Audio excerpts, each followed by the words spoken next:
안녕하세요. 오늘도 서다원입니다. 자전거 피팅 적게는 10만 원에서 많게는 30만 원도 넘게 들죠. 솔직히 이 돈 투자할 가치가 있을까요? 아니면 그 돈으로 소고기나 사 먹는 게 이득일까요? 주변에서 고인물인 저에게도 피팅 질문을 많이 하십니다. 그럴 때마다 제 대답은 늘 같습니다.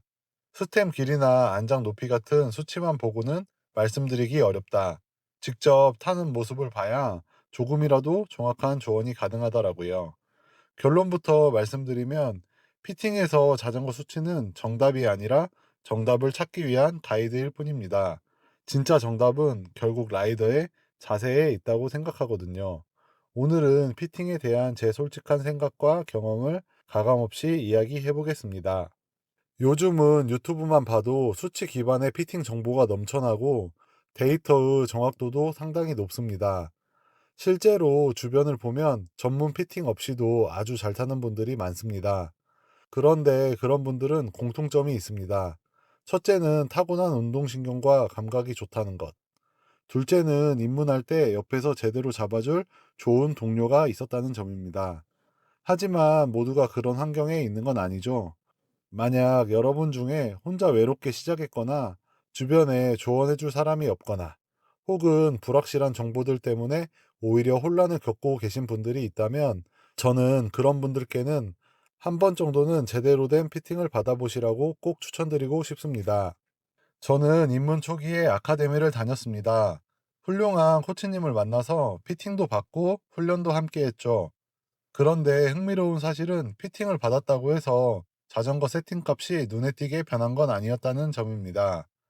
미세한 조정은 있었지만 전체적인 수치는 이전과 크게 달라지지 않았거든요. 하지만 자세는 많이 바뀌었습니다. 매일같이 코치님이 옆에서 자세를 잡아주셨거든요. 당시에는 몰랐는데 시간이 지나고 보니 알겠더라고요. 나는 처음부터 제대로 된 자세 코칭을 받았기 때문에 남들보다 피팅 스트레스가 훨씬 적었구나 하는 걸요. 라이더의 자세가 얼마나 중요한지 보여주는 확실한 예시가 하나 있습니다. 최근에 제가 평소에 타던 자전거로 60K던수로 타는 영상을 찍은 적 있는데요. 그 촬영 이후 2주 정도 무릎 뒤쪽 통증으로 고생했습니다. 보통 무릎 뒤가 아프면 안장이 높은가라고 생각하기 쉽죠. 하지만 그때는 달랐습니다.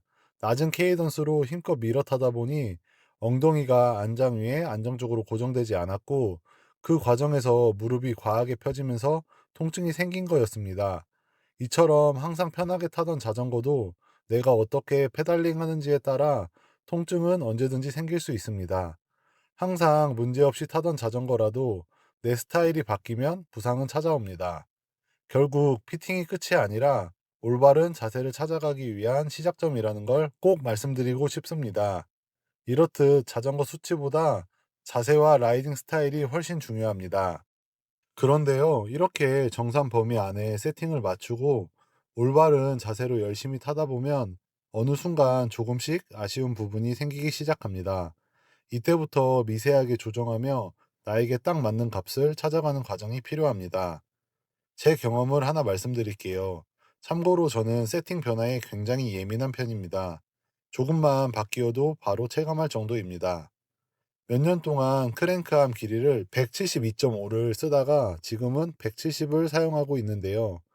사실 이 결정을 내리기까지 같은 과정을 3번이나 반복했습니다. 170으로 바꾸었을 때 가장 좋았던 건 장요근 부담이 확실히 줄었다는 점입니다. 신기할 정도로 장요근이 짧아지면서 느꼈던 불편함이 사라지고 이 부분은 정말 만족스러웠습니다. 그런데 문제는 어필이었습니다. 예전만큼 파워가 실리지 않는 느낌이 들더라고요. 어필에서 흐른 날은 안 되겠다 싶어 다시 172.5로 돌아가기도 했습니다. 그렇게 왔다 갔다 하기를 수차례 하다가 결국 결론을 내렸습니다. 일단 아프지 않는 게 먼저니까 한 달은 170으로 고정하고 타보자라는 생각이었습니다. 결과는 처음에는 답답했지만 결국 몸이 적응하더라고요. 지금은 어필에서도 이전과 비슷한 파워가 나오고 장요근 부담도 줄어서 만족하며 타고 있습니다. 이처럼 장비를 바꾼다 해서 우리 몸이 바로 반응하는 건 아닙니다. 적응하는 시간이 반드시 필요합니다. 크랭크암뿐만 아니라 안장, 핸들바 같은 다른 세팅도 마찬가지입니다. 반드시 내 몸이 적응하는 시간이 필요합니다. 결국 중요한 건 내 몸의 반응을 보면서 나만의 피팅 값을 찾아가는 과정이 필요하다고 생각합니다. 물론 이런 과정도 기본적으로 자전거 사이즈가 맞다는 전제가 필요합니다. 지난 자전거 사이즈 영상에서 말씀드렸던 것처럼 자전거 프레임 사이즈 자체를 잘못 고른 경우에는 유료 피팅으로도 해결이 어려웠습니다. 기본적으로 권장 사이즈 안에서 선택했다면 가볍게 취미로 즐기실 분들은 유튜브 정보만으로도 충분히 세팅하실 수 있습니다.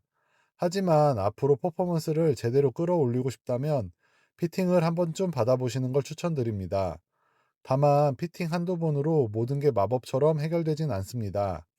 자전거의 수치는 잡을 수 있어도 라이더의 오랜 습관과 자세까지 단시간에 바꾸기는 어렵기 때문입니다.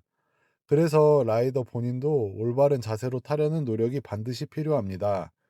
결국 중요한 건 언제 받느냐입니다.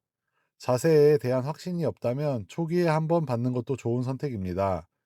실제로 대부분의 라이더들은 어딘가 통증이 생긴 이후에서야 피팅을 고민하게 됩니다. 하지만 그때는 이미 잘못된 자세나 습관이 어느 정도 굳어진 상태인 경우가 많습니다. 수치 문제라면 비교적 빠르게 해결되지만 습관으로 굳어진 자세는 훨씬 오래 걸립니다. 그래서 피팅은 문제를 해결하는 과정이기도 하지만 처음부터 방향을 잡아주는 기준점에 더 가깝다고 생각합니다. 여러분은 피팅에 대해 어떻게 생각하시나요? 여러분의 소중한 생각과 경험도 댓글로 공유해 주세요. 오늘의 영상이 도움이 되셨다면 구독과 좋아요 부탁드립니다. 시청해 주셔서 감사합니다.